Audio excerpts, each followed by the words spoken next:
Es decir, nuestra especie estuvo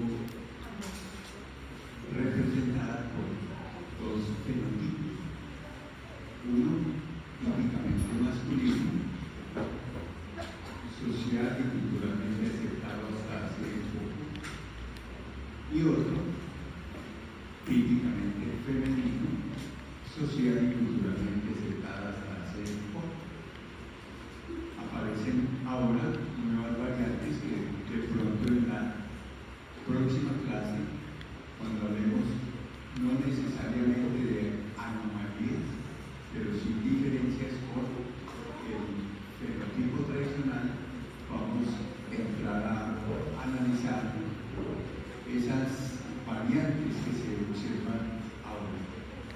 Algunas de ellas uno las puede catalogar perfectamente como malformaciones y otras podríamos decir son variantes de normalidad.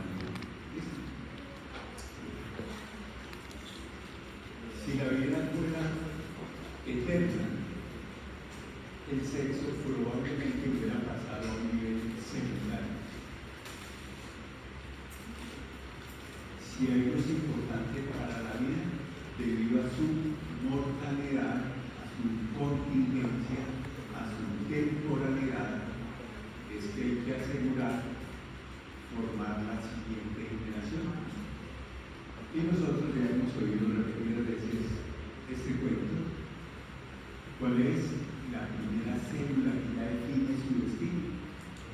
Las células germinales. Se observa en toda la escala animal que lo primero que hay que garantizar es que se formen las semillas de la siguiente generación. Entonces, en el periodo de blastocisto, cuando solo tenemos 5 días de desarrollo de un organismo que ni siquiera se ha formado, ya lo primero que se organiza es definir cuáles células finalmente formarán los ornamentos de ese organismo y de esta manera garantizar la siguiente generación. La vida buscó estrategias, maneras, formas agradables, pasionales, atractivas, con las cuales se estimula al sexo. En la medida en que esto ocurra, hay probabilidad de descendencia o no. ¿Qué hemos ido haciendo los humanos a través de estos últimos años? Creamos dos corrientes muy particulares. Una que la podríamos llamar la anticoncepción, es decir, cómo no tener familia, y la otra es gente que tiene problemas para procrear, cómo le ayudamos a conseguir familia. Dos campos del conocimiento que se cruzan permanentemente y muchos conocimientos obtenidos por anticoncepción sirven para aplicarlo en aquellas personas que tienen dificultad y muchos que tienen dificultad sirven para aplicárselo a aquellos que no quieren tener familia. Esto ha permitido que hoy por hoy sean muy pocos los que realmente tengan dificultad para tener hijos.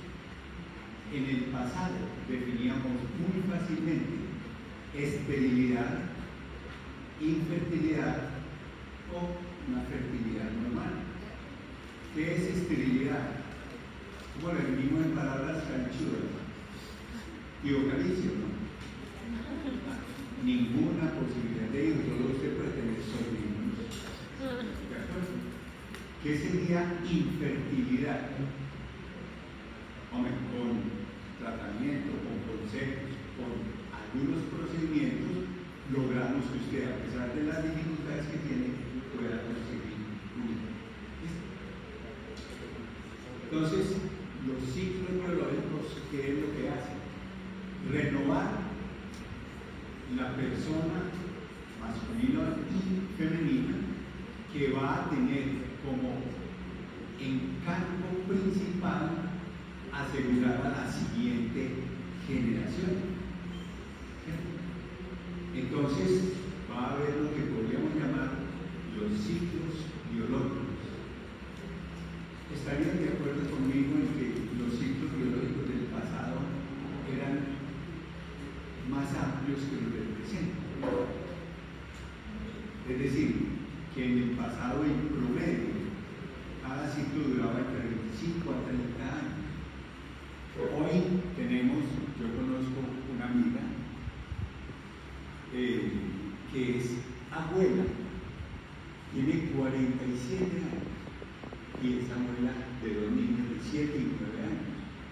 Cuando normalmente ser abuelo como Caliche se consiguió a los 70 años. Entonces, hay un ambiente externo en los organismos humanos que ha favorecido la información y la permisividad para que desde tempranas edades, con una maduración biológica, pero no con una maduración intelectual, económica, de otro tipo, se puede conseguir tener hijos aunque usted no tenga otras maneras de cómo sostenerlo. Y esto ha llevado entonces que cada vez los ciclos biológicos sean más cortos. O sea, a los 13 años ya podemos concebirlo. ¿Cierto? Siglo XIX, conozco estadística, venía la menarquia a los 16, 17 años. Ahora, si a una mujer no le ha llegado a los 14, está preocupada. Llega normalmente entre 12 y medio y 13 y medio para las mujeres y 13, 14 para los varones. ¿Y qué es lo que pasa? Entonces hay una información visual que de alguna manera ha hecho una precocidad en el desarrollo biológico. Tendrá sus consecuencias buenas y malas. Tal vez tengamos oportunidad de discutir. Entonces, para nosotros podemos decir que la especie tiene un dimorfismo. Entonces, cuando hablo de dimorfismo, es que hay dos representantes de la especie. Probablemente desde ahora y más adelante diremos que hay más, ¿cierto? Entonces, típicamente masculino, con unos órganos sexuales masculinos, testículos, conductos genitales masculinos, internos, genitales externos masculinos,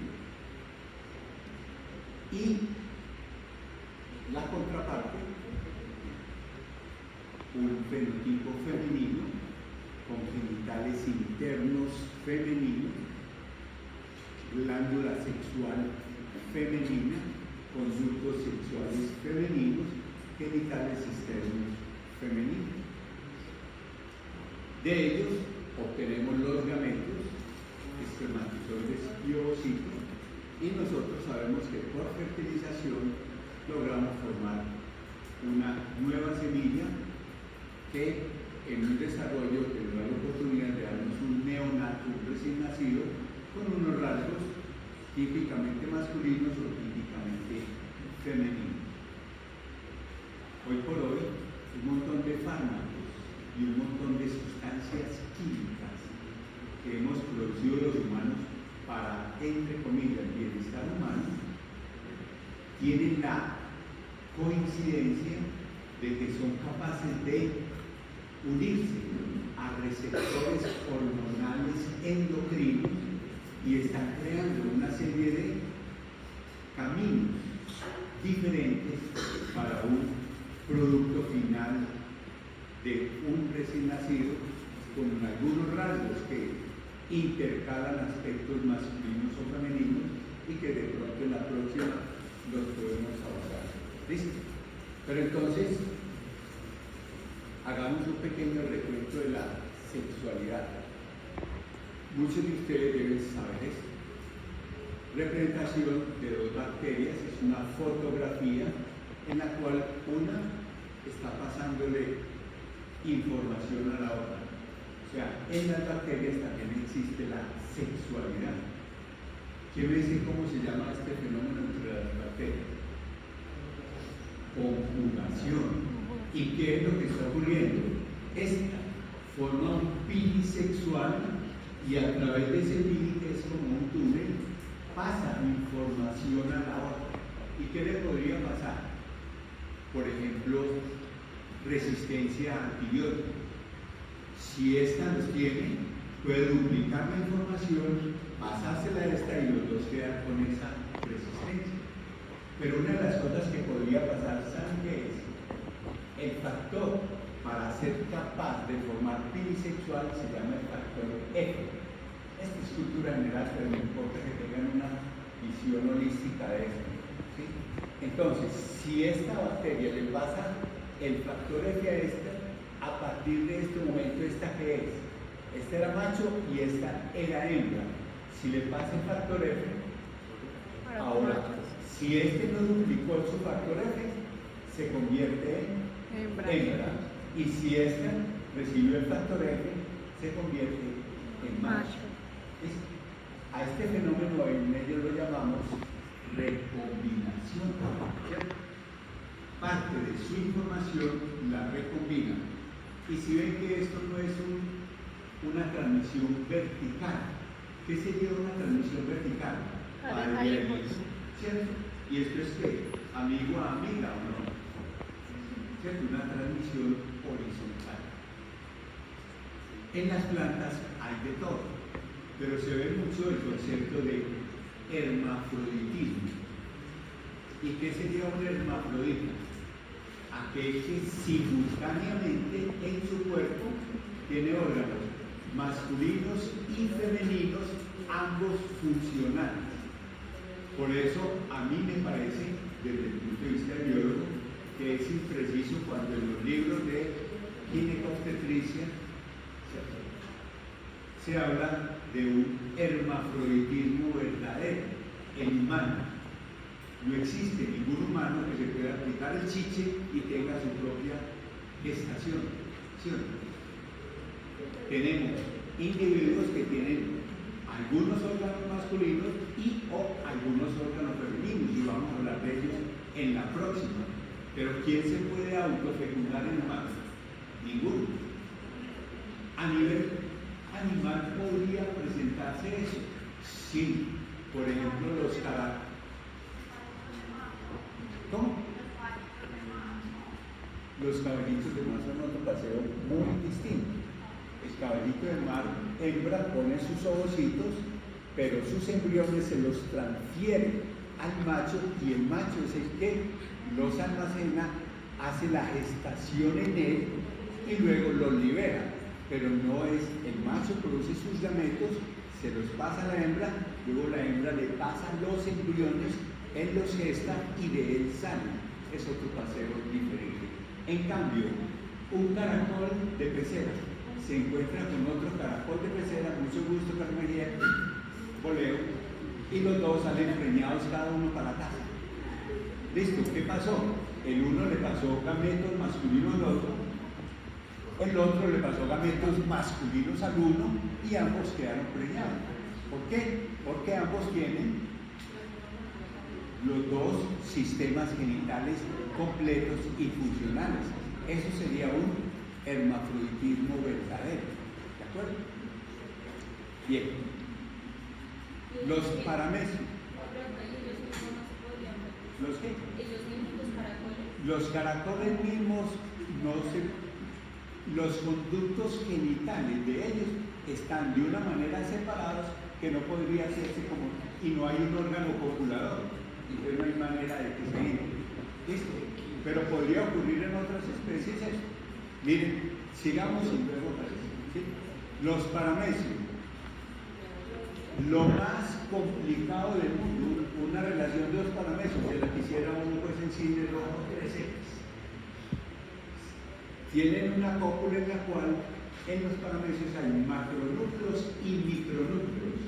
Se pasan macronúcleos y micronúcleos del uno al otro y del otro al uno.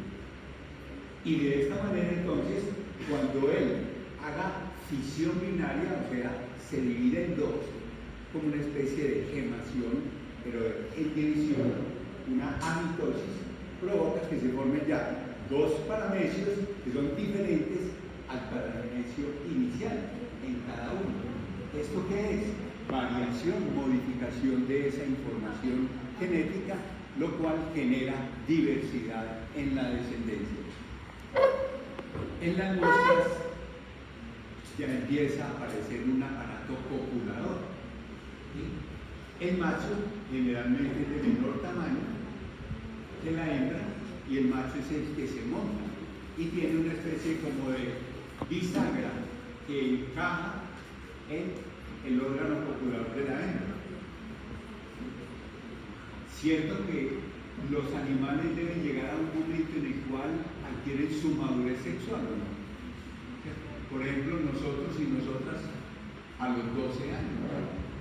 Un perro, ¿a cuánto? 8 meses, un año, año y medio. Un caballo, 3 años, 4 años. Una vaca, un toro, 20 meses o algo. Una rata, 6, 8 semanas. No se responde por la virginidad de una mosca después de 6 horas. Y hay algunas especies de insectos, lo llamaban los himenópteros, himenes porque forman unas alas membranosas, que el macho, ojo, nace inmaduro.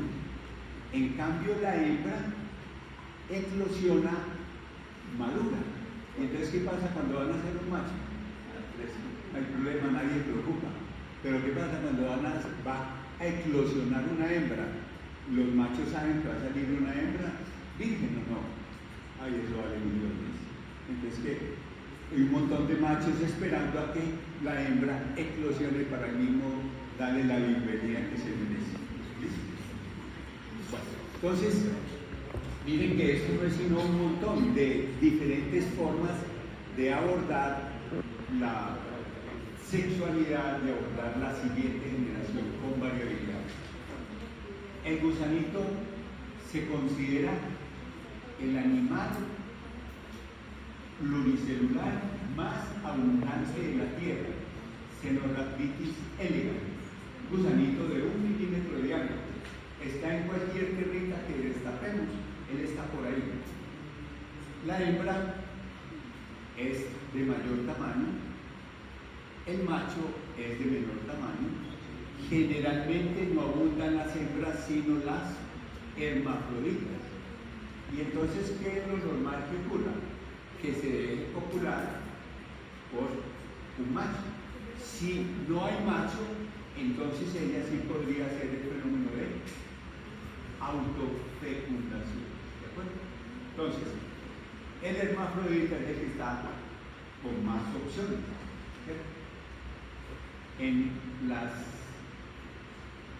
tenias, ¿saben que esa es una enfermedad intestinal o no? En humanos. En las tenias pasa también el hermafroditismo verdadero. La tenia hembra puede estar parasitando a un organismo y si no hay tenia macho, pues ella tenía con qué. ¿Cierto? Y se puede autofecundar y producir más descendencia. ¿Listo? Bueno, con las moscas es interesante el concepto del sexo porque no está definido por el concepto, ojo a este dato, XX o XY para determinar el fenotipo sexual. ¿Tienen X? Sí. El macho puede ser X solo, que la gente llamaría XY o XY. Pero si hay dos cromosomas X y hay dos complementos cromosómicos, entonces es hembra. Pero si hay dos complementos cromosómicos y un solo X, es macho. O sea, como una Turner de nosotros, sería macho en esta especie, pero sería un macho estéril.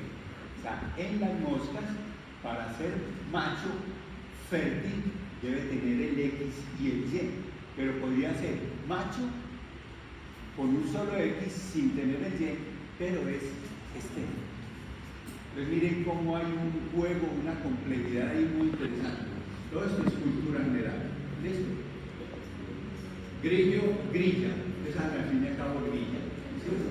Entonces, en los grillos también pasa el concepto de X0 para el macho y XX para la hembra. Siempre muchos, aún yo cuando era joven, eones atrás, pensaba que el sexo estaba definido genéticamente.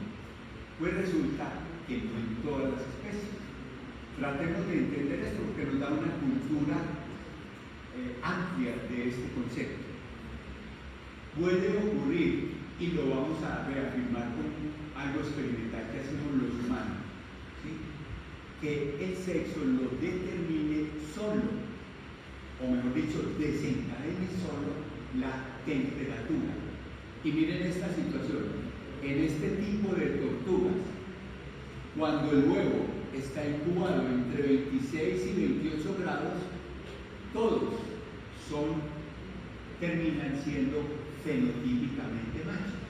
Pero ¿qué pasa si esos mismos huevos los coloco a 30 grados centígrados? Todos son, o la mayoría, son hembras. Yo diría, ¿qué es eso tan raro? ¿No? Una explicación elemental.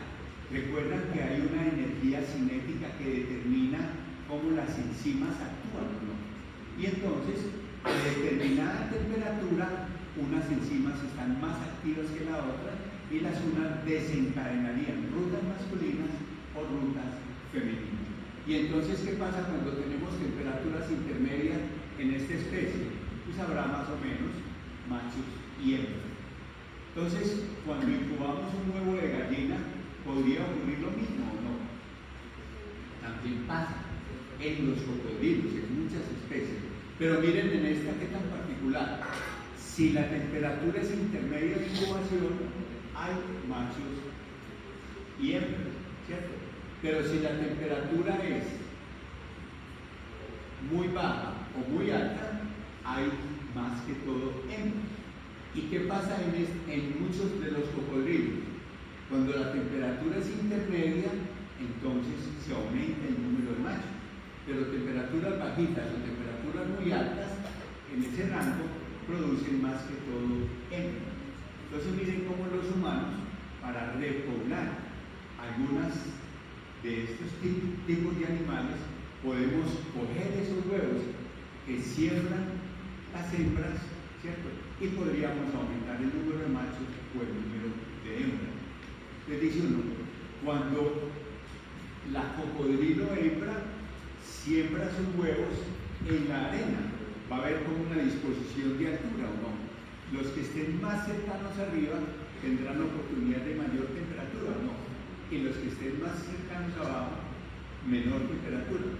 Y esto entonces provoca que los nidos tengan algo de verticalidad para garantizar esa proporcionalidad de machos y hembras. Interesante. Pregunta, ¿será que los humanos nos distanciamos tanto evolutivamente de ellos que si le aplicamos temperatura a una madre, podría esto influenciar el sexo? Queda por ver. Yo creería que ya superamos, ya nos distanciamos suficiente. Bueno. En las aves pasa también un concepto muy interesante. Cierto que nosotros los humanos, el macho es heterogamético, es decir, X y Y. Y entonces la hembra, ¿cómo la podría llamar? Homogamética. En las aves, el sexo es al contrario.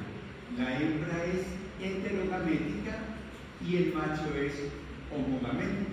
O sea que en este caso, el macho es homogamético, ZZ, que nosotros diríamos entonces que XZ, ¿de acuerdo?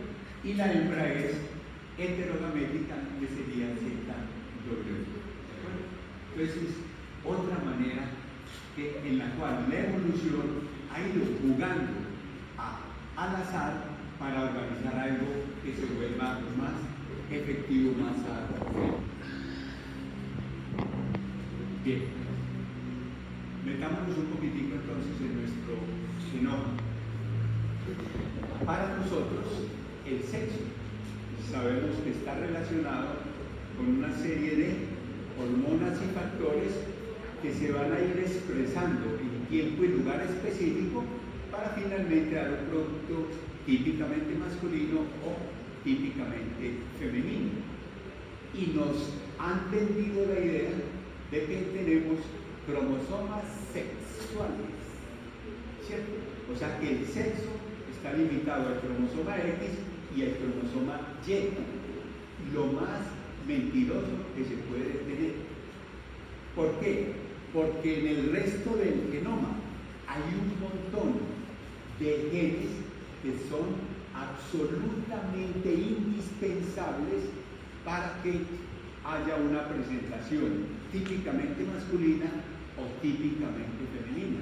Entonces, ¿qué habría de cierto en el cromosoma X y cromosoma Y como cromosomas sexuales?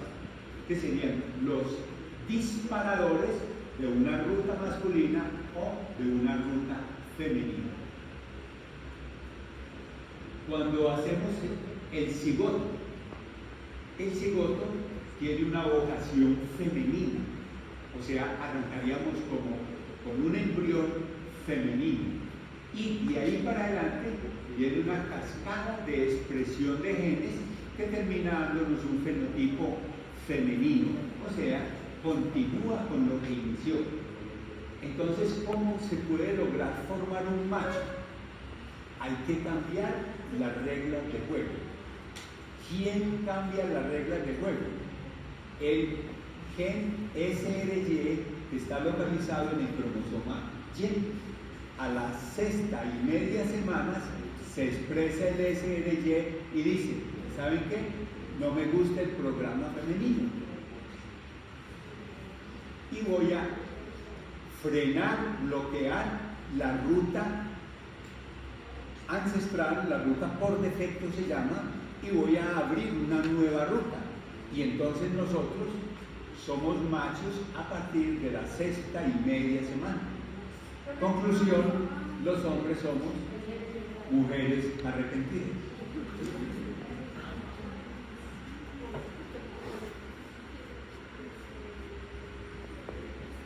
Les acabo de decir que son muchos los genes que están implicados en el desarrollo. ¿Listo?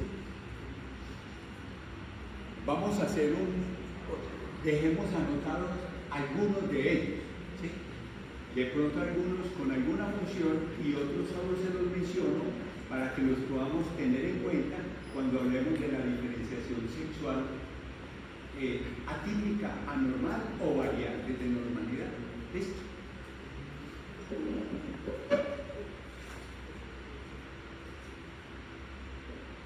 Cromosoma 1. En ese tenemos el gen WT4.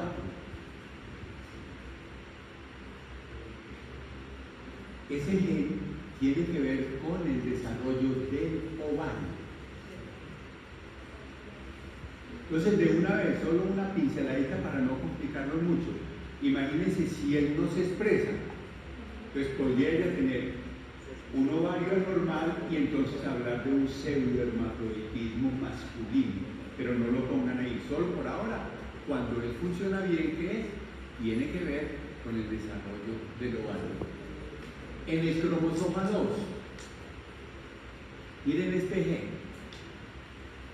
desencadena, pues o sea, cuando se transcribe y se traduce, se forma una enzima llamada 5-alfa reductasa. ¿Saben cuál es la función de la 5-alfa reductasa? Testosterona, convertirla en DHT, dihidrotestosterona. ¿Y saben qué hace esa hormona? Es la que forma los genitales masculinos externos y está en el cromosoma 2. ¿Y eso es importante para la diferenciación sexual? Absolutamente no. Y está localizada en el cromosoma 2. Y hembras y mujeres tienen cromosoma 2, claro. Y hembras y mujeres tienen 2 cromosomas 2, claro. ¿Y por qué entonces no se expresan? Todos sabemos.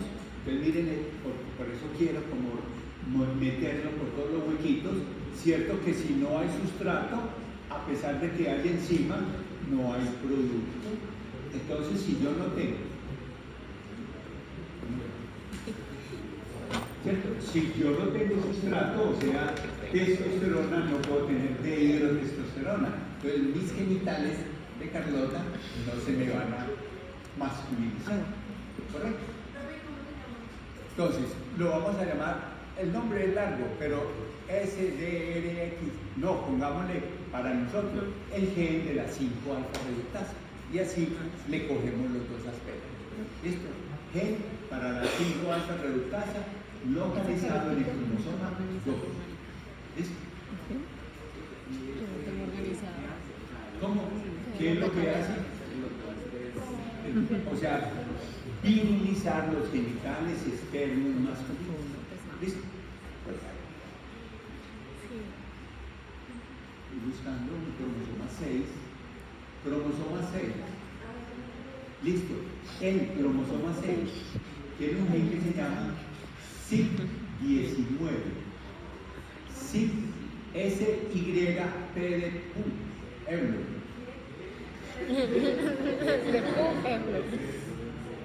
No, ese, dije ese. No es ese, C. C de Carlos, Y de Yuca y P de Euler. ¿Listo? Entonces, SIG19. ¿Sí? Entonces, ese produce la 21 alfa hidroxilasa.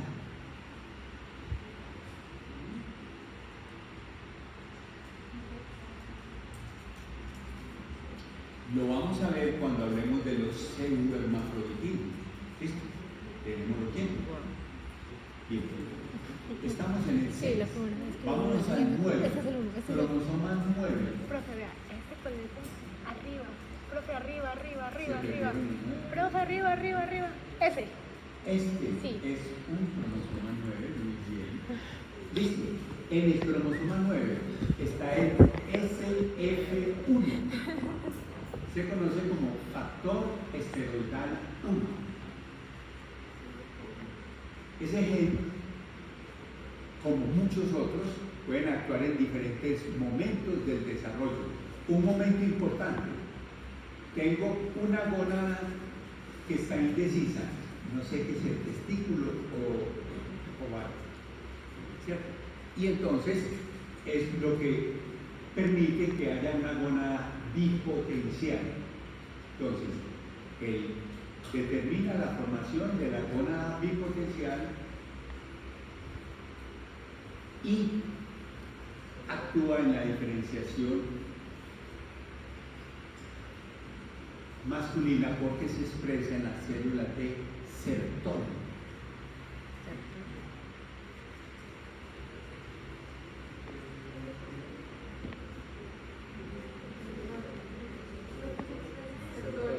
Células de Sertoli. En nosotros los machos tenemos células de Sertoli, células de Leydig y las células sexuales, ¿o no? ¿Listo? Bien. Cromosoma 10. En el 10 tenemos a la 17 alfa hidroxilasa. También solo la vamos a colocar y la vamos a revisar cuando hablemos de algunos pseudohermafroditismos. ¿Listo? Bien. Cromosoma 11. Perdón, se llamaba 17 alfa hidroxilasa. 11. 11, ¿dónde estamos? 11. Tenemos el WT1, ya lo vimos nosotros, ¿cierto? Ese WT1 tiene que ver con la formación de la gónada bipotencial. Entonces, si ven con quién trabaja, ¿con cuál? Con factor esteroidal 1, ¿cierto?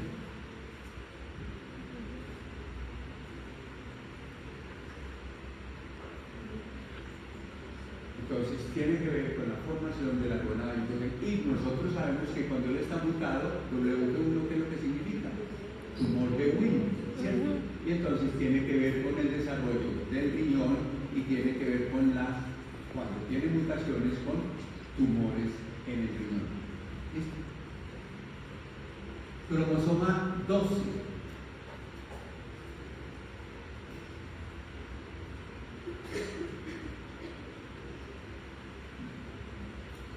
Hay un receptor muy importante que va a ser muy funcional en los varones.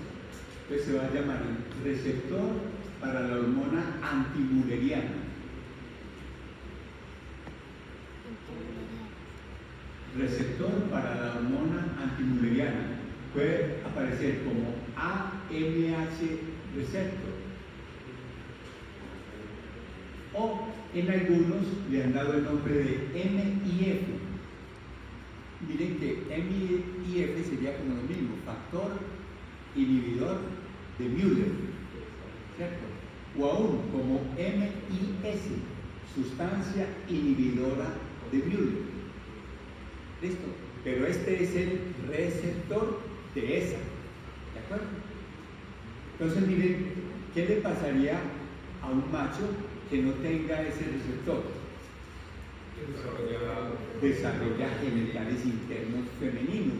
Entonces habría algún tipo de pseudohermafroditismo, ¿cierto? Bien. Cromosoma 13. Aquí las tengo, ¿verdad? Esto. ¿Sí? FGF9. Factor de crecimiento fibroblástico 9. Solo hace pocos años se demostró la enorme importancia que tiene él. Piensen si hubiera una carrera de relevos para ganar la victoria como macho, digamos, entonces el SRY es el que primero se expresa, pero eso se la tiene que pasar a SOX9, que no hemos hablado de él, y SOX9 se la pasa a factor de crecimiento fibroblástico 9. Y entonces, ¿qué pasaría si no hay factor de crecimiento fibroblástico 9? El XY y terminaría como un fenotipo femenino, o sea, un pseudohermafroditismo femenino. Cromosoma 15.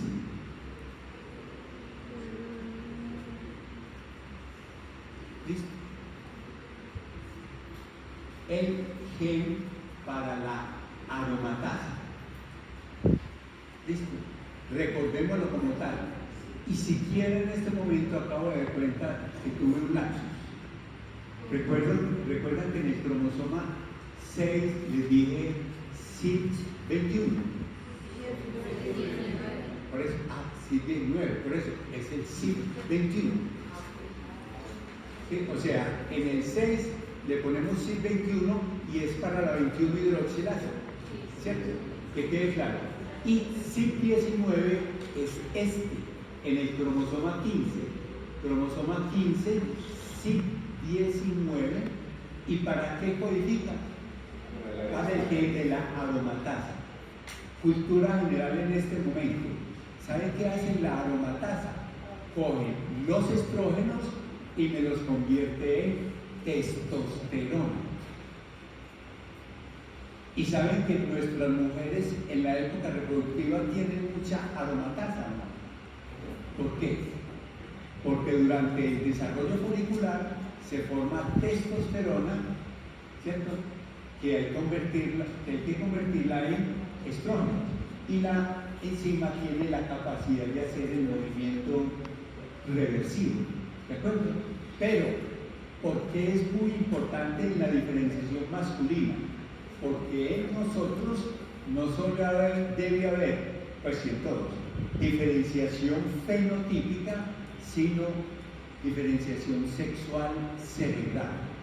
Entonces, los hombres que tienen problemas de aromatasa, o problemas de aromatasa, van a presentar algún tipo de ambigüedad genital, mental, cerebral, o una variante de esas que están apareciendo ahora, que luego las consideraremos como normal o anormal o variantes de normalidad. ¿De acuerdo? Entonces, en el desarrollo fenotípico normal de un hombre, debe tener un desarrollo cerebral sexual masculino. ¿Y saben cuál es la diferencia de eso fundamental? Es que haya ciclicidad o no. Y entonces, si tú tienes, hay ciclicidad en las hembras, no. ¿Qué hacen el ciclo ovárico, el ciclo menstrual? Nosotros no hacemos ciclo, producimos unas cantidades fluctuantes cercanas de lo mismo y eso es lo que nos mantiene como varones. ¿Listo? En cambio, en otras personas hay oleadas hormonales que por retroalimentación negativa, ¿cierto?, van descartando la anterior y estimulando en retroalimentación positiva a la siguiente. ¿Listo? Entonces, última palabra, en el cromosoma 15 está la CYP19 y codifica para la aromatasa. ¿Cierto? Bien, cromosoma 17.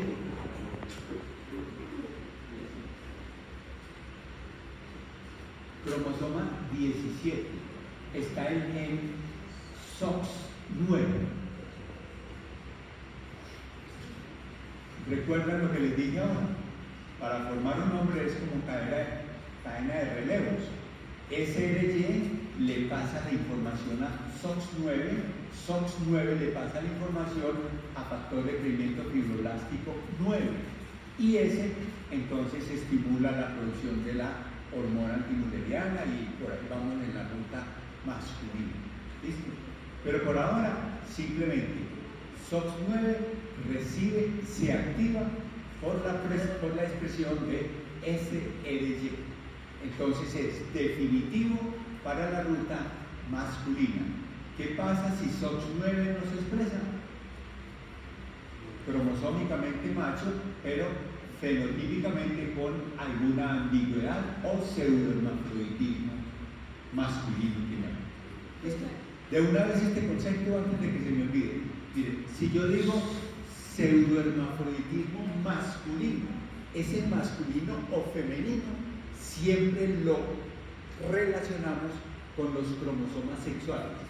O sea que si yo digo es un pseudohermafrodita masculino, ¿cómo es su constitución cromosómica? XY, a pesar de que su fenotipo sea lo contrario. Si yo digo un pseudohermafroditismo femenino, es XX, pero su apariencia es masculina. ¿Listo? Entonces lo es masculino femenino relacionado con los cromosomas.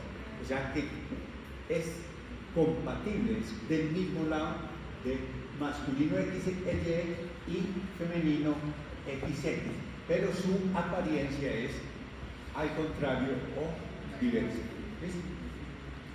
Vamos en cuál, en el 17. Entonces, esa ella hace que se exprese. SOX9. Y SOX9 Hace que se exprese el factor de crecimiento fibroblástico 9 y ese hace que se exprese la hormona antimuleriana. Cromosoma 19. Este es un 20, este es un 16, este es un 20, aquí está un 19. Cromosoma 19 está el MIF, o sea, el factor inhibidor mulleriano. Entonces, ¿qué pasa si un hombre no se expresa el factor inhibidor mulleriano? Puede tener el receptor, pero si no hay el ligando, no va a desencadenar la acción que debe ocurrir. ¿Y cuál es la que debe ocurrir?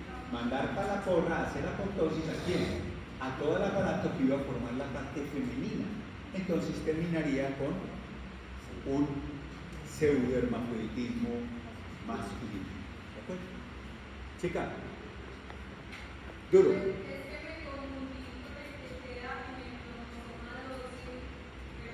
Claro. Claro, en el 12 está el receptor para la hormona y en el 19 está la hormona. Y miren cómo los dos tendrían la misma consecuencia, ¿o no? Si yo no tengo receptor, por más ligando que haya, ¿qué va a haber? nada, porque no se produce ninguna información para desencadenar la ruta apoptótica, ¿cierto? Y tengo el receptor, pero no se produce la hormona. Lo mismo, nada, ninguna información pasa, ¿de acuerdo? Entonces, ¿qué pasa de manera natural? Que haya, pues, en la ruta masculina, que esté el receptor, llega el ligando y coge todo el aparato que iba a formar algo de hembra y lo desaparece hacia apoptosis. ¿Listo? Bien, vamos en el 19, cromosoma X. Hay un gen que se conoce con el nombre de antitestículo.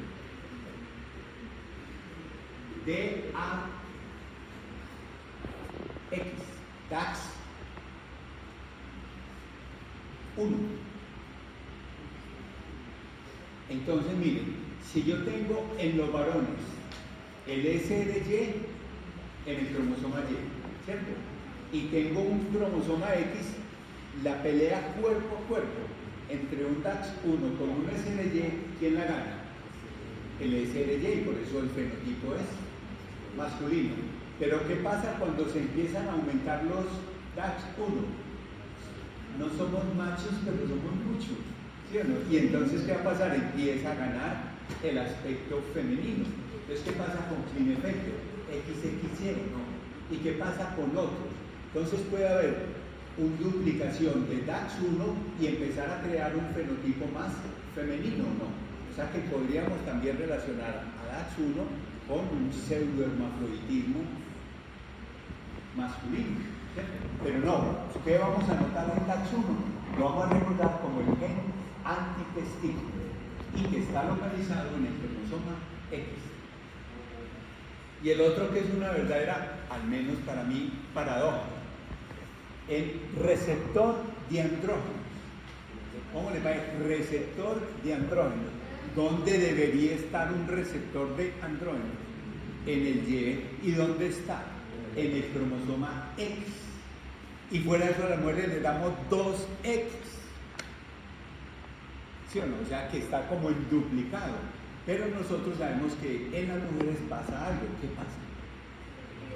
La inactivación de uno de los dos cromosomas X. Entonces queda solo un receptor. Pero dice, pero ¿cómo debe funcionar o no? Pero le pasa lo mismo.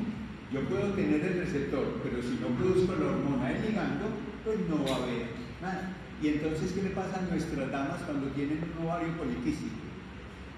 Hay testosterona circulando y como tengo receptor, ¿qué va a ocurrir?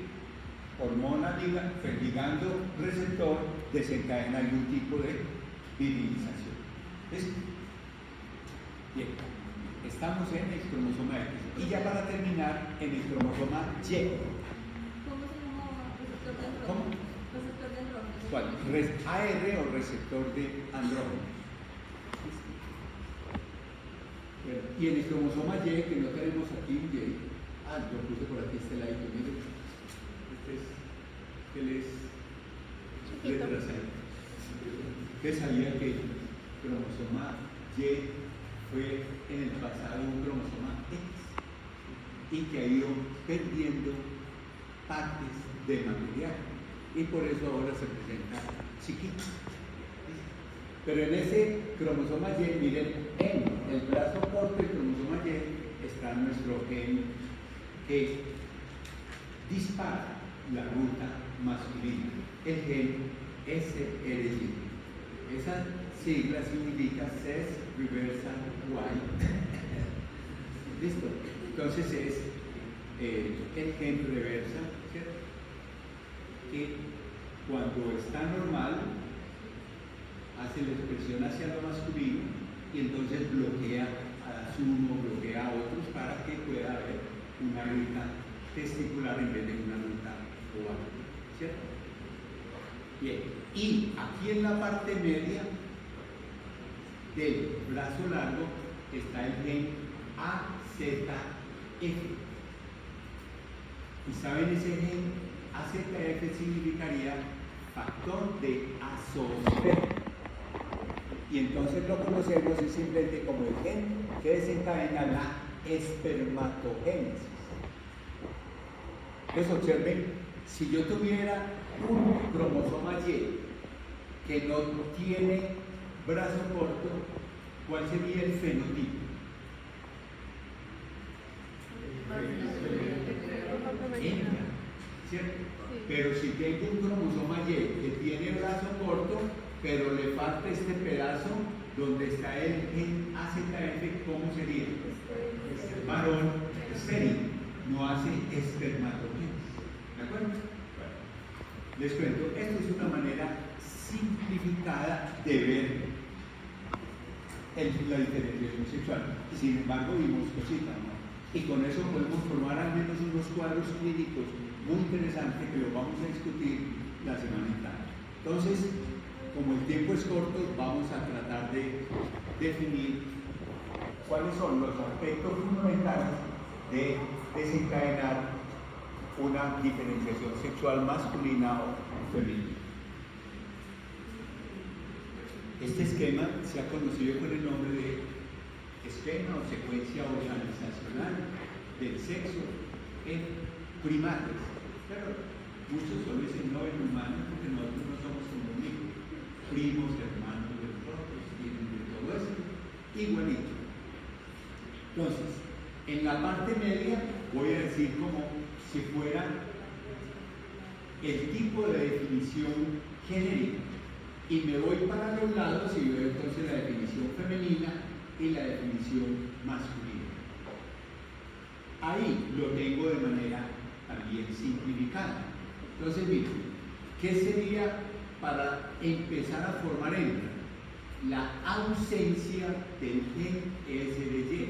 O sea, que ese primer cosa, yo podría decir SRY menos, o sea, negativo, ausencia de SRY. El XX lo podríamos reemplazar o ponerle ahí como comillas adicionales, es SRY menos. ¿Y el XY cómo lo pongo entonces? SRY más. ¿Listo? Bien. Entonces, la presencia de ese, ¿qué hace? Que se desencadenen esas rutas de las que hemos hablado. Entonces, ¿qué pasa en la ruta femenina? Tenemos genes como el DAX1, ¿cierto? Como el WNT4, lo mencioné, que está en el cromosoma 1, ¿cierto? Que entonces dice, normalmente me voy expresando, y entonces hace que se forme un ovario. WNT4. Dije WNT4. Sí. Entonces me faltó una en el cromosoma 1. Qué pena. Me muero en la hace 60 años. Bueno, entonces miren, esto es lo que se llama un desarrollo por defecto.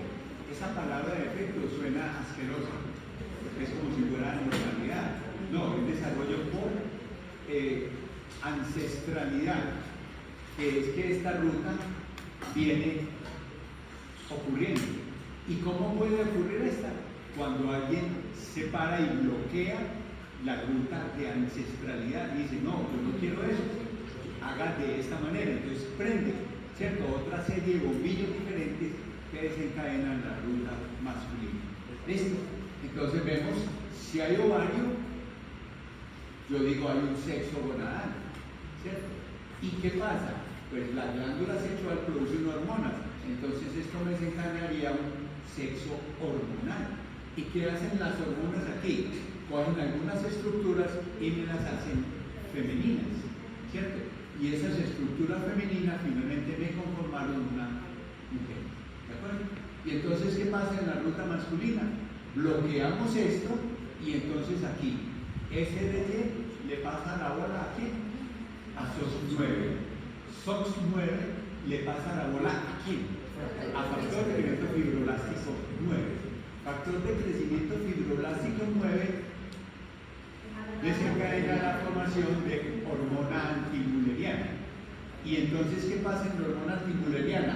Nada, tiramos todo lo femenino al traste y nos vamos a formar cosas masculinas. Y entonces, miremoslo.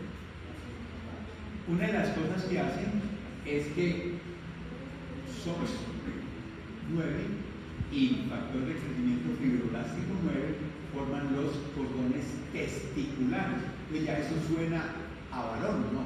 Cordones testiculares. ¿Y en ellos qué va a haber? En el interior, las células de Sertoli, las células de Leydig. ¿Qué hacen las células de Sertoli? Vuelven a producir factor esteroidal, ¿cierto? Y ese factor esteroidal provoca que se formen las células de Leydig para que también produzcan factor esteroidal y produzcan hormonas masculinas. Pongan alguna cosa de todo lo que estoy diciendo. Y las células de Sertoli entonces producen, ojo, son las células de Sertoli las que producen la hormona antimulleriana. Células de Sertoli son las encargadas de formar la hormona antimulleriana. Y entonces, ¿qué teníamos acá? Un testículo como sexo gonadal. Y entonces eso me produce hormonas masculinas, testosterona. ¿Y cuál? Si tengo sustrato, puedo formar este producto. ¿Quién actúa aquí? La 5-alfa reductasa, ¿cierto? Y si tengo DHT, puedo virilizar los genitales externos. ¿Y qué le pasaba a los genitales externos? Venían por las rutas ancestrales. ¿Cuál era la ruta ancestral? Formar femeninos, ¿cierto? Pero no, entonces cuando hay DHT, no, los pego de alguna manera y de eso construyo órganos masculinos. ¿Listo? Y entonces eso me hace que tenga unos rasgos masculinos y ahí finalmente lo defino como un varón. Recuerden que este cuadro ya tiene varios años, es lo tradicional y que en la próxima nos damos un poquitico de amplitud de los conceptos que ahora se manejan. ¿Listo? Bien. Entonces arrancamos con la fertilización. Tenemos pronúcleo masculino, pronúcleo femenino. Aquí puede ir un núcleo portador de X o portador de Y. Aquí siempre va a haber un núcleo portador de X, el complemento cromosómico XX o XY. Entonces, ¿en qué momento se determina el sexo cromosómico? En la fertilización, ¿cierto? Ahí es lo que llegó, un espermatoide con un X o un espermatoide con un Y. Entonces, ¿quién determina el sexo cromosómico? El varón, ¿cierto? El espermatozoide. Pero eso no necesariamente conlleva a que siempre haya, ¿cierto? Que un sexo cromosómico masculino termine en un sexo cromosómico fenotípico. Y sabemos más que nadie que eso puede variar. Un datito ahí como de frecuencia para recordar. Más o menos, ¿sí? Un XX, o XX, varón, o un XY, hembra, frecuencia 1 en 20.000 nacimientos. ¿De acuerdo? Cuando el sexo no coincide con el fenotipo. 1 en 20.000 nacimientos. Entonces, nos vamos de ahí, hacemos desarrollo y miren,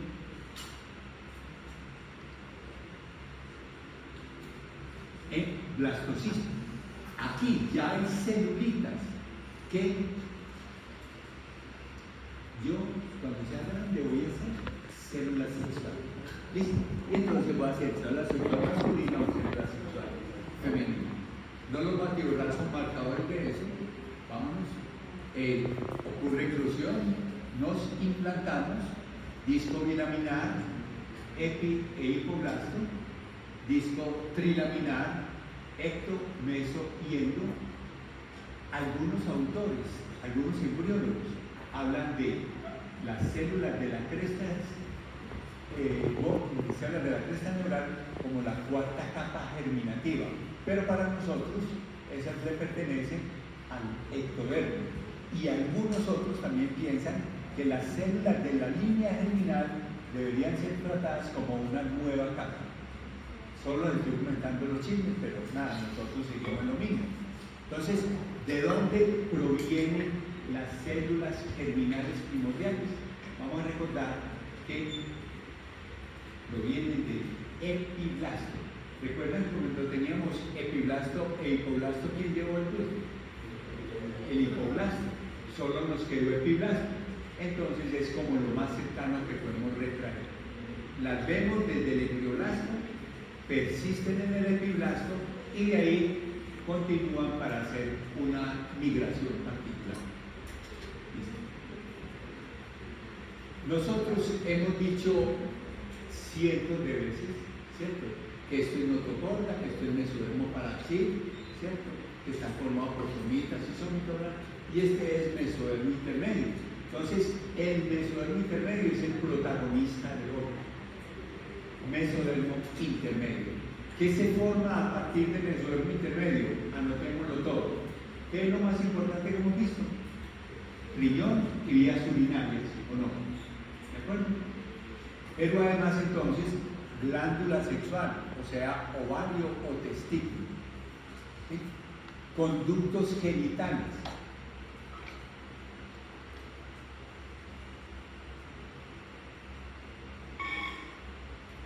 Y corteza suprarrenal. ¿Y por qué no puedo decir médula suprarrenal? ¿Alguien que ve? Porque provienen de la cresta renal, ¿cierto? Bien, entonces, este es un corte que transversal. Boyacá Lynch y lo partí en una mitad caudal y una mitad craneal y lo miré, ¿cierto? Lo corto así, lo miro así. Pero esto sería una vista sagital. Y entonces miren, las células de la línea germinal o células germinales primordiales no hacen parte del mesodermo intermedio, sino que están en otro lugar y van a migrar, se van a desplazar y van a colonizar en el mesodermo intermedio a algo que llamamos cresta gonadal. Entonces, ¿qué podemos notar? A la tercera semana, las células de la línea germinal migran desde el saco vitelino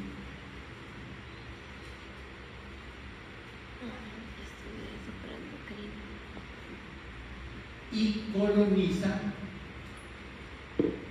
miren, en ese mesodermo intermedio, un pedacito lo vamos a llamar, colonizan la cresta gonadal.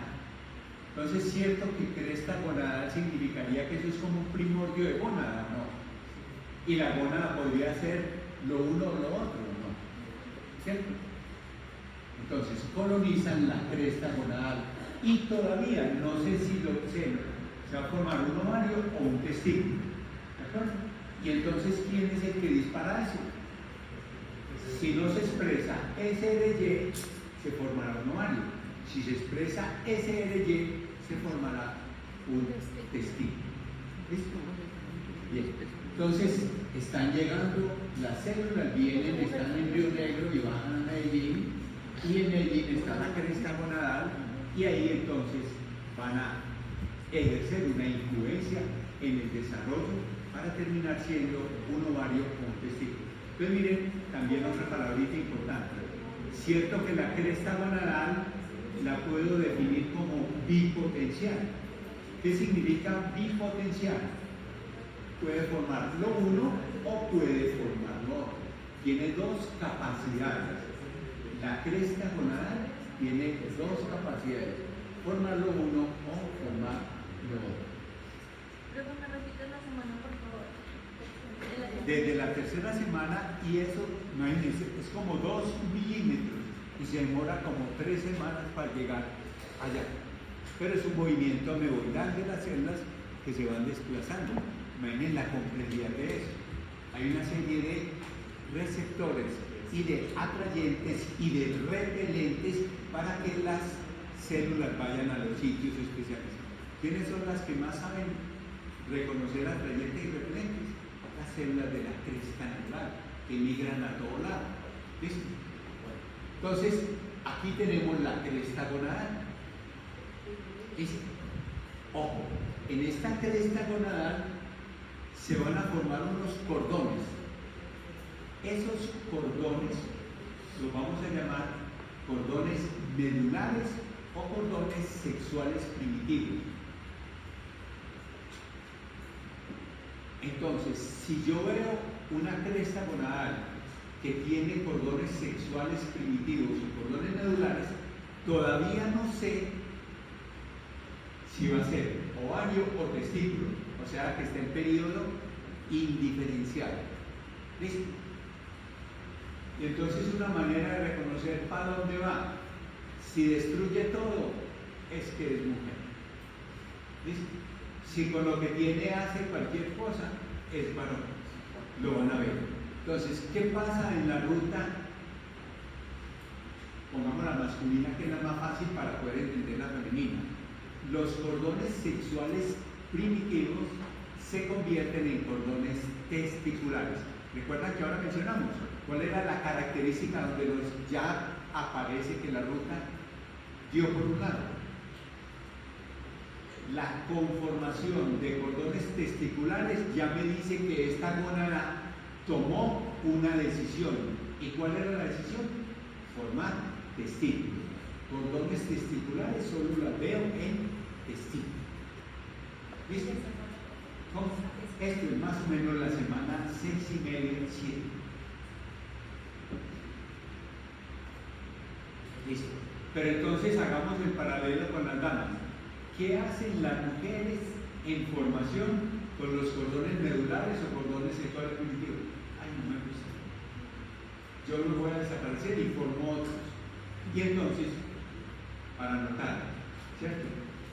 En la línea femenina se degradan hacia apoptosis los cordones sexuales primitivos y formemos una nueva serie de cordones y lo llamamos cordones corticales. Entonces, si yo veo cordones corticales, ya que puedo decir, esto va por la línea de ovario, ¿cierto? Pero no se limen mucho, porque ¿qué hace la mujer? Cordones corticales, ¿para qué fue que formé esto? Yo lo voy a desaparecer. Y entonces desaparecen los cordones corticales. Y los residuos de los cordones corticales envuelven a las células germinales y forman los folículos primordiales. Entonces, si yo veo en una glándula en desarrollo cordones corticales, digo que va a ser ovario. Si veo en una glándula en formación folículos primordiales, yo digo ya es un ovario primitivo. ¿De acuerdo? Pero envuelve las células de la línea germinal que acabaron de llegar, ¿recuerdas? Que vinieron colonizando, las envuelve y forman los folículos primordiales. De esos folículos primordiales es que formamos los folículos que mes a mes nos gastamos. ¿Listo? Y entonces, ¿qué pasa con la línea masculina? Tenemos cordones testiculares y esos se convierten en túbulos seminíferos. Es decir, que en los humanos todo, en los varones todo es reutilizable. ¿Qué tenemos? Me dieron cordones medulares, listo, los voy a convertir en cordones testiculares. Me dieron cordones testiculares, listo, los voy a convertir en túbulos seminíferos. ¿Y qué son los túbulos seminíferos? Donde producimos los espermatozoides.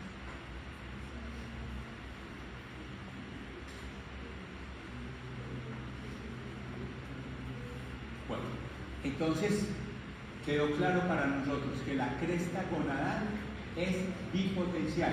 Y de una vez, para que nos acerquemos a, cierto que los genitales externos podrían terminar o en una cosa o en la otra. Y entonces a los genitales externos también los puedo llamar bipotenciales, ¿o no? ¿Sí? Entonces, pongámoslo. ¿Sí? Los genitales externos indiferenciados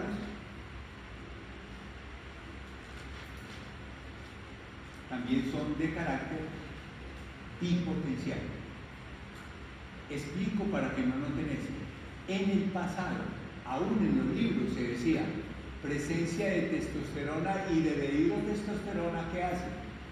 Los viriliza, ¿no? Y decía presencia de estrógenos, los feminiza. Ahora ya no. ¿cómo se dice ahora? Presencia de DHT específico los viriliza y ausencia de DHT los feminiza. O sea, ya no es que la presencia de estrógenos, sino la ausencia del DHT la que feminiza los genitales externos. ¿Listo? ¿Ven la diferencia? Bien, entonces, en este lado vamos a ver en un corte transversal que existe todo un conducto que llamamos conducto mesonéfrico o de Wolff, y que paralelo a ello, otro conducto que le llama paramesonéfrico o de Müller. ¿Qué pasa con este? Solo aprende a empujar. ¿Qué significa eso? Si me estimula, me mueve. Entonces, conductos de Wolff en presencia de testosterona, conducto de Wolff en presencia de testosterona desencadena genitales internos masculinos.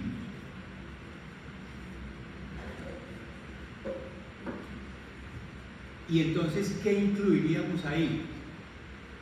Epidídimo, ¿quién me ayuda? Vaso deferente,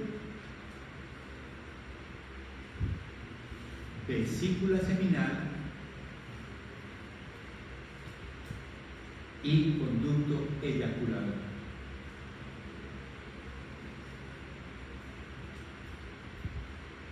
Y entonces, ¿qué pasa si no hay testosterona? Conducto de Wolff, me morí. Involuciona hacia apoptosis, desaparece.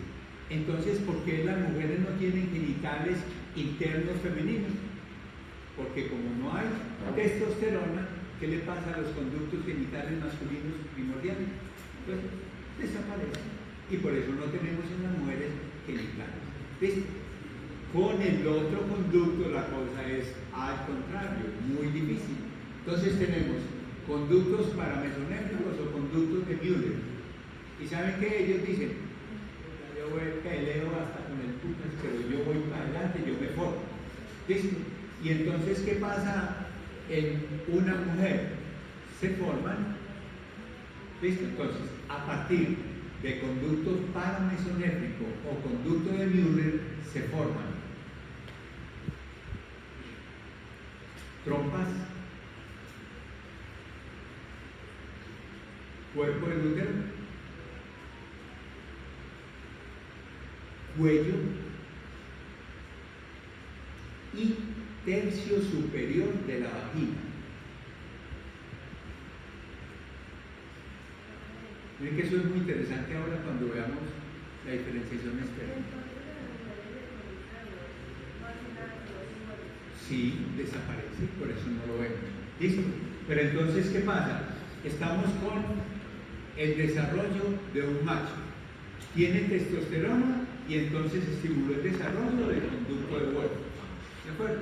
Pero tiene unos conductos que se quieren mantener, los conductos paramesonéfricos, para formar toda esa estructura interna femenina. Entonces, ¿qué hay que hacer? Mandarle el de la moto. ¿Y cuál es el de la moto? El factor inhibidor mülleriano. ¿De acuerdo? ¿Cierto?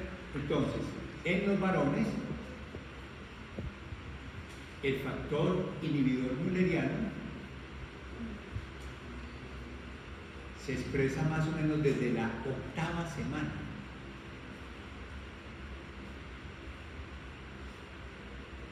Y bloquea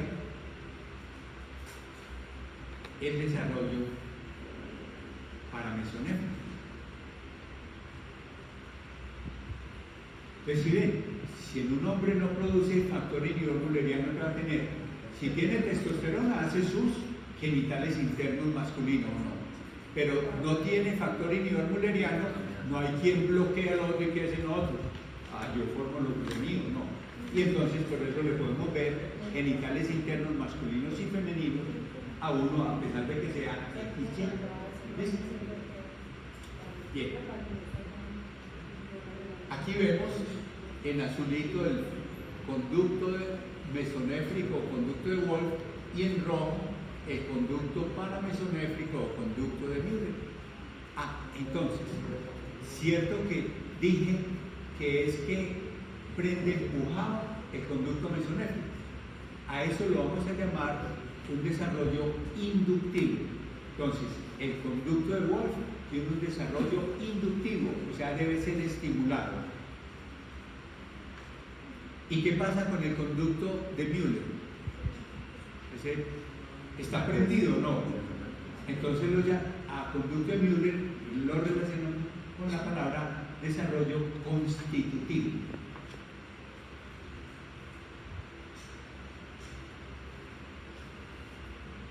Listo. Miren esto, no es ningún varón, esto es el cordón umbilical. 6 semanas y media. Está en esa decisión de que se expresa de ahí para adelante, ¿cierto? O sea que este es Angelí, no. Entonces ya vimos esta situación y ahora entonces todo eso que hemos hablado lo vamos a relacionar de esta manera, a ver si es válido. Entonces ya esto ya lo vimos, simplemente volverlo claro. Recuerdan, tengo un mesodermo donde hay una cresta gonadal. WT1 y factor esteroidal me definen que puede hacer una gónada bipotencial, pero ya es una gónada. ¿Listo? Y entonces, ¿qué pasa? En la gónada tengo lo que llamaría el desarrollo por ancestralidad. ¿Y quién se expresa? DAX1 y WNT4, que a mí no aparece, ¿cierto? Y va y me formo algo y tal sin problema. ¿Listo? Pero me voy a bajar de este bus. Para bajarme de este bus, ¿a quién necesito? A SRY. Pelea cuerpo a cuerpo entre DAX1 y SRY. Gana SRY. SRY le pasa ¿a quién? A SOS9. Y SOS9, y aquí no aparece factor de crecimiento fibroblástico 9. Acá. ¿Y esto qué hace entonces? Que la cresta gonadal coja los cordones medulares y los convierta en cordones testiculares. Y en esos cordones testiculares, miren, la primera célula que se diferencia es la célula de Sertoli. ¿Y qué hace Sertoli? Expresa factor esteroidal, miren que también funcionó acá, ¿cierto? Factor esteroidal y hace no solo que se produzca AMH, sino que se diferencien las células de Leydig. Y a las células de Leydig, le enseña cómo producir factor esteroidal. ¿Y qué es factor esteroidal? O sea, es esteroidogénesis, que produzca hormonas. ¿Y entonces cuál produce la hormona antimülleriana? ¿Y qué pasa con la hormona antimülleriana? Coge los conductos de Müller y le da de baja, ¿o no? ¿Cierto? Y coge los conductos de Leydig y lo estimula para que produzca testosterona. Y si hay testosterona, entonces recuerdan, los genitales internos, o sea, conducto de Wolff, hay testosterona. Entonces se diferencia en epididimo, vaso deferente, vesícula seminal, conducto eyaculador. ¿Listo? Pero ojo, esta testosterona, ¿cierto? Eso fue lo que dije, ¿cierto? Y esta testosterona la puedo coger con 5 alfa reductasa acá y convierto en dihidrotestosterona. ¿Y qué hago con ella? Cojo los genitales externos y los virilizo. ¿Listo? Pero en esta ruta, miren, AMH, yo tengo conductos de Müller que tienen desarrollo constitutivo, ¿cierto? ¿Y qué hacen ellos? Me forman trompa, útero, cuello y tercio superior de la vagina. ¿Cómo no podrán formarse cuando les mando la hormona antimülleriana? ¿Cierto? Bueno, un dato interesante, si ven que aquí aparece la próstata, o como decía el viejito, la próstata. ¿Listo? Los viejitos tenemos problemas con próstata. Entonces, ojo a este dato. Miren que la próstata está en el interior o no, y los genitales externos están en el exterior. Entonces, el único de adentro que requiere DHT para su diferenciación es la próstata. O sea, que DHT no solo viriliza los genitales externos, sino que además estimula el desarrollo de la próstata. ¿Alguna duda sobre este cuadro? ¿Más o menos está de acuerdo con todo lo que he venido diciendo? ¿Sí? Aquí tenemos como la 5-alfa-reductasa en la que nos convierte que este es el que viriliza. ¿Cierto? Aquí tenemos cordones corticales, porque en la mujer que hicieron, desaparecieron los medulares, formaron corticales, y que no me gustaron, y finalmente ¿qué hago? De los residuos de estos, de los remanentes, formé los folículos primordiales, y es entonces un ovario. Aquí tengo el conducto azul mesonéfrico, que recuerden que solo se desarrolla si hay estímulo.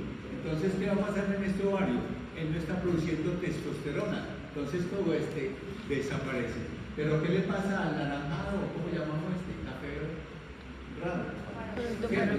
Mire, yo me desarrollo de todas maneras. ¿Y qué va a formar? Trompas, útero, cuello, tercio superior de la vagina. Aquí vemos los dos ovarios, vemos los dos conductos. Miren cómo en azulito tenemos los conductos de Wolf y en naranjado los conductos de Müller. ¿Y qué es lo que está pasando? Miren este con respecto a este, y acá, y finalmente acá. El de un lado se fusiona con el del otro lado. ¿Para qué? Para formar lo que acabamos de mencionar: trompa, útero, cuello y tercio superior de la vagina. Entonces, la fusión, ya lo dijimos, pero esta es otra manera de decirlo. La fusión de los dos conductos paramesonéfricos origina los genitales internos femeninos.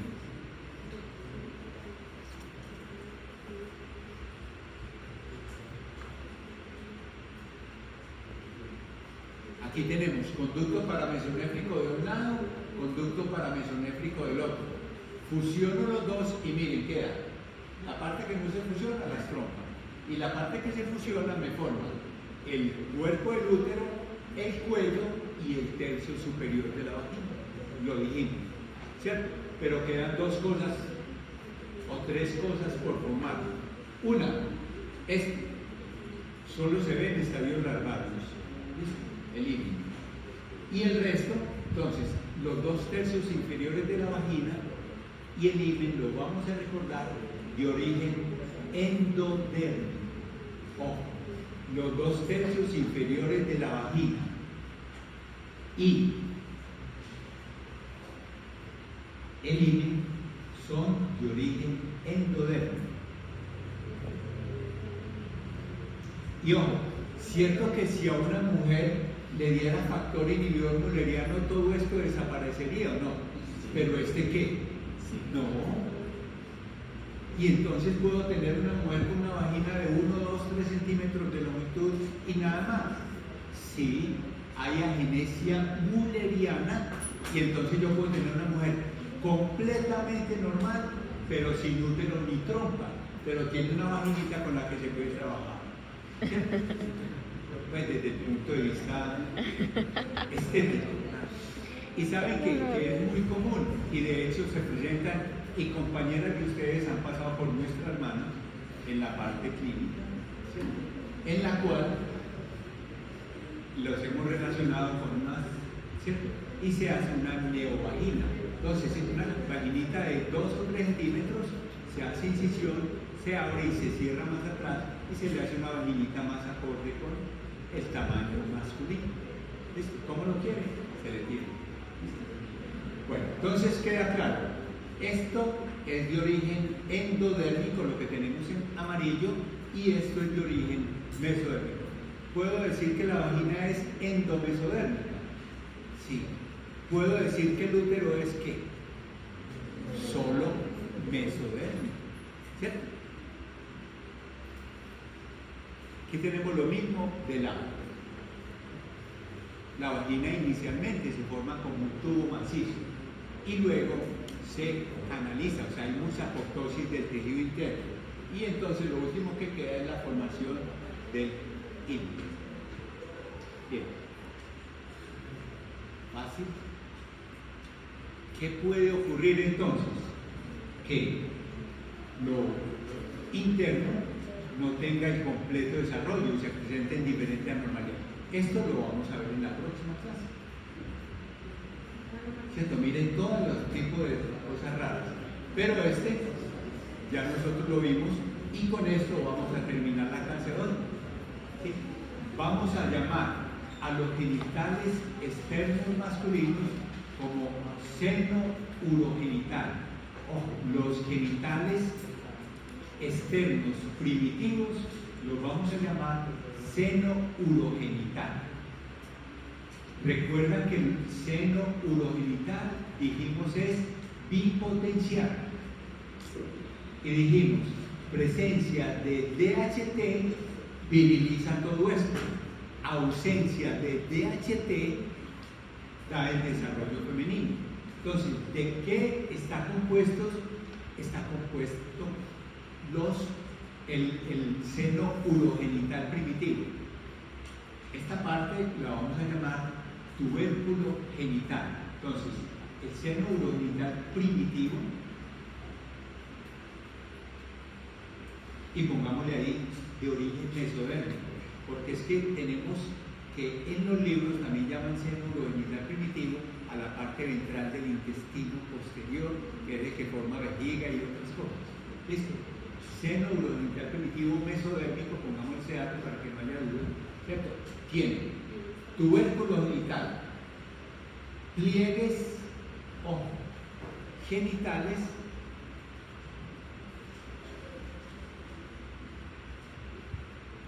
y prominencias labioescrotales. Tubérculo genital, pliegues genitales y prominencias labioescrotales. Cada uno de ellos, si hay DHT, forman algo masculino. Y si no hay DHT, forman algo femenino. ¿Qué encontramos en una dama? Clítoris, labios menores, labios mayores. Y entonces, ¿qué pasa en un varón? Todo esto crece y se fusiona y me forma lo otro. Entonces, veámoslo en regla y luego lo anotamos. ¿Cierto que este tiene cara de glande o no? O sea, que el clítoris y el glande vienen de la misma estructura. Si hay DHT, crece. Si no hay DHT, no crece y se queda en clítoris. ¿Qué pasa con los pliegues genitales? Si no hay DHT, forman labios menores. Pero si hay DHT, se fusionan el uno con el otro y se estiran, formando el cuerpo del pene.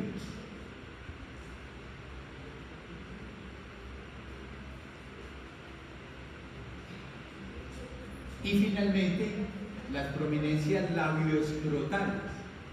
¿Qué pasa? Si no hay DHT, forman ¿qué? Labios mayores.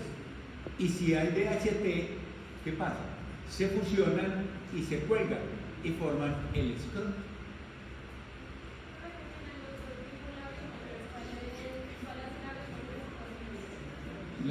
Los pliegues genitales hacen labios menores o si no hacen ¿qué? Cuerpo del pene, en presencia de DHT. Y las prominencias labioescrotales hacen ¿qué? Labios mayores, pero si hay DHT, hacen escroto. ¿Listo? Miremoslo. Miren a la octava semana. Tubérculo genital, pliegues genitales y prominencias labioescrotales. Aquí tenemos tubérculo genital, pliegues genitales, también se le conocen como pliegues uretrales, pero me gusta más el término pliegue genital, y por fuera de estos, las prominencias labioescrotales. Y entonces, ¿qué se forma?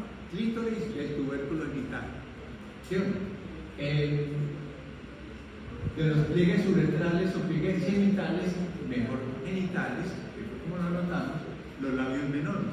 Y de las prominencias labioescrotales formamos los labios mayores. O los pegamos y entonces ¿qué hacemos? Formamos el escroto. Entonces veámoslo en la línea directa. Genitales femeninos. Pero esto ya es como al quinto mes. al cuarto mes ese tubérculo genital está saliendo.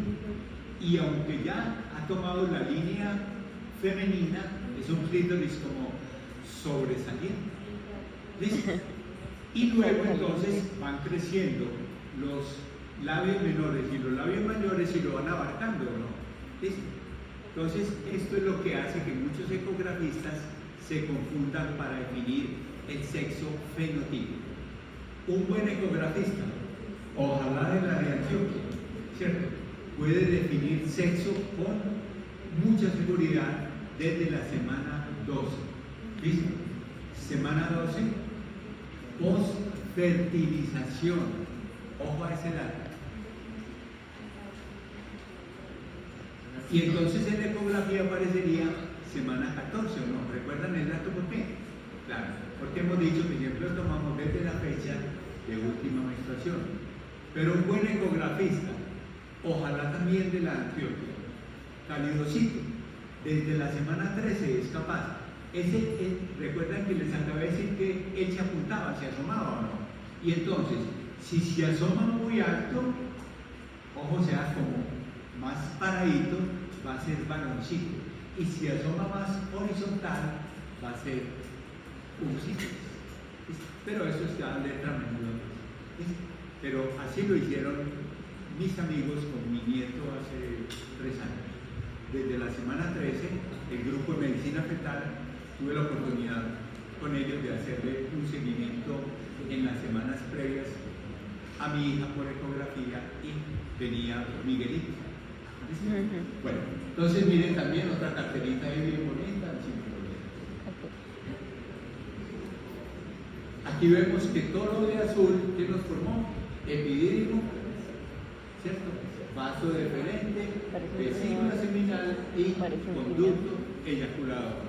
¿Todo por qué? Porque había testosterona. Si no hay testosterona, ¿qué le pasa al azul? Desaparece. Y aquí vemos tubérculo genital, pliegues genitales y prominencias labioescrotales, ¿cierto?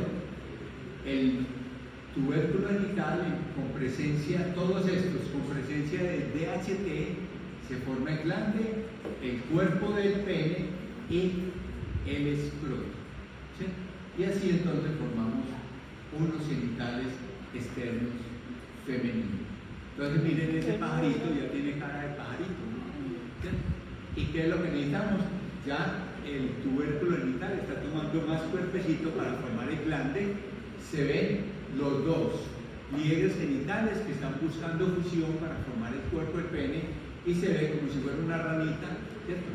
A las prominencias labioescrotales se van a pegar las dos, van a hacer un rape aquí interno y van a formar el escroto. Ese escroto está vacío mínimo hasta el 7º mes. Entonces pongamos este dato desde otro lado. Los testículos, y con este nos vamos, los testículos comienzan a descender a partir del 7º mes. Y entonces, ¿qué pasa en los niños, o sea, varones prematuros? En algunos todavía los testículos no han descendido, porque los testículos comienzan 7º mes y medio a descender. O sea que uno ve la bolsa, pero no hay contenido, ¿cierto? El contenido viene en camino. Bien, entonces miren, genitales externos masculinos, este como a futuro que este pedacito, esto es cordón umbilical, pues para que no... Pero al 7º mes de gestación o al 7º mes de nacimiento. ¿Qué? Pues del 7º mes de gestación. Del 7º mes de gestación. No, pero bien. Porque es que, sí, porque mi bebé nació y no tenía... Los testículos, había criptorquidia y después descendieron. Sí. ¿O se los descendieron? Yo... No sé. Tiene 2 meses de nacido y él nació con eso vacío. Eso. Y ya después empezaron a... Pues, sí. por eso En tenía la condiciones normales, los testículos se forman en la base de la pelvis. Pero ellos, hacen un proceso de migración y el tejido es muy claro, esto lo llaman es que migración peritoneovaginal, vaginal en un varón, ¿cierto? Y descienden desde el séptimo mes en adelante. Podrían no descender en algunos casos y como el de nuestra compañera, no descendieron hasta el momento del nacimiento. Algunos de ellos pueden descender de manera natural en la vida postnatal, pero si a los 6 meses no han descendido, hay que buscar la manera de sacarlos de cavidad y meterlos en el escroto. ¿Por qué? Se daña. Sí, ¿por qué? La temperatura interna es 36.5, la temperatura del escroto es 33.5. Si lo dejamos adentro es huevo frito. ¿Listo? Por eso O se sea, encogen. no, y entonces dicho de manera correcta, Bueno, eso medicina provoca comida. una estenosis tubular. ¿Y qué es una estenosis tubular? Que se dañan los túbulos seminíferos. Y si se dañan los túbulos seminíferos es donde se producen los espermatozoides. ¿Listo? Bueno, entonces, ¿cómo? Por eso, si después de los 6 meses, aún yo diría, si naces con ellos adentro, uno le puede hacer una ecografía y hay una bandita que se forma que se llama el gubernaculum testis, y esa bandita está como jalándolos para el escroto. Entonces uno puede revisar volumen testicular, presencia de la bandita, proximidad a pasar por delante de la sínfisis púbica para tomar la determinación si espera que él lo haga espontáneamente, ¿cierto? O por el contrario, interviene quirúrgicamente. Es una intervención muy sencilla, ¿de acuerdo? Es muy manejable y para mí yo preferiría de una vez sacarlos y no darle tiempo más dentro de cavidad abdominal. ¿Listo? Bueno, espero que hayamos aprendido de diferenciación normal. En la próxima lean bastante para que me corchen, por molestar, para que aprendamos mucho sobre esas variantes que hay ahora y podamos aplicar esas